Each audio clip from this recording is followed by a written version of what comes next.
اس کے علاوہ شیعوں کا عقیدہ ہے قرآن مجید مخلوق ہے، یعنی قرآن کریم ہم مخلوق نہیں کہتے، یاد رکھیے قرآن مجید کے متعلق ائمہ علیہ السلام نے فرمان ہے کہ اس کے متعلق مخلوق کا لفظ استعمال نہ کرنا، کیونکہ مخلوق کس کو بولتے ہیں؟ مخلوق جھوٹے کو بھی کہتے ہیں، جھوٹ کو بھی مخلوق بولتے ہیں، یعنی ما ھذا الا اختلاق، اختلاق بولتے ہیں کہ یہ جھوٹے کہتے ہیں بناوٹی، خلق کرنا یعنی بنانا، خلق کرنا یعنی بنانا۔ اب اگر کسی چیز کو آپ جھوٹا بھی کہہ دیں نا، کہتے ہیں یہ بناوٹی ہے، اس کو کہتے ہیں یہ مخلوق ہے، مختلق ہے، تو جھوٹے چیز کو، جھوٹی کہانی کو بھی آپ مختلق کہہ سکتے ہیں، مخلوق کہہ سکتے ہیں، ٹھیک ہے نا؟ تو قرآن کے لیے یہ لفظ استعمال نہیں کرتے، یہ کیا ہے؟ یہ مخلوق ہے، کیونکہ مخلوق جھوٹ کو بھی بولتے ہیں۔ اچھا، لیکن اہل بیت علیہ السلام کی بالاحادیث واضح ہیں کہ قرآن مجید قدیم نہیں ہے،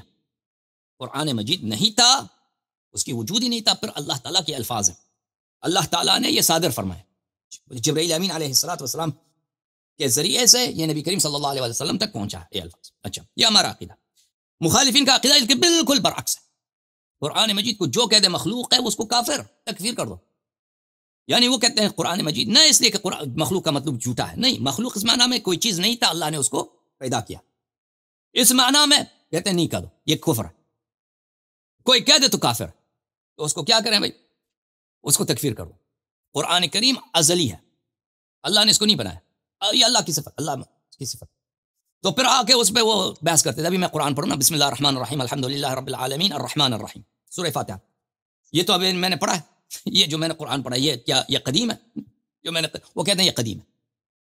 وہ بعض کہتے تھے یہ سوال بدعت ہے، ہم سے یہ سوال نہ کرو، بدعت ہے۔ تو بخاری نے یہی کہا تھا نیشابور میں یہ جو میں قرآن پڑھتا ہوں، بسم اللہ الرحمن الرحیم قل هو اللہ احد اللہ الصمد لم یلد ولم یولد ولم یکن له کفوا احد، یہ جو میں نے قرآن پڑھے یہ جو ہے کیا مخلوق ہے؟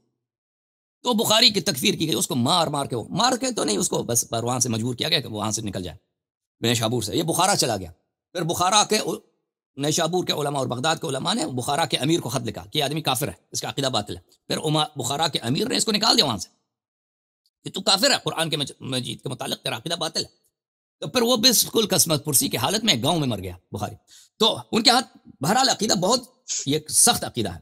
وہ بہت شدت کے ساتھ بھی کہ قرآن مجید کیا ہے؟ مخلوق نہیں ہے۔ تو ایک چیز جو قدیم ہے،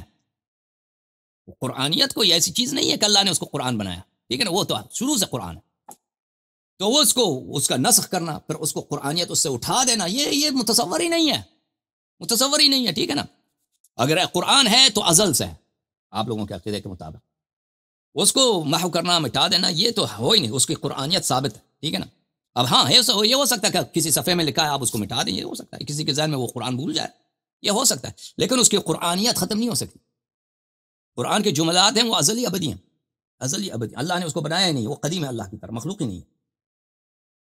تو پھر تو منسوخ التلاوہ کا جو ہے بالکل وہ حکم ہی ختم ہو جاتا ہے بھائی، قرآنیت اس کی کبھی رفع ہو ہی نہیں سکتی، اللہ نے اس کو قرآن نہیں بنایا، وہ شروع سے قرآن تھا، ختم بات۔ اور مزید حکم جناب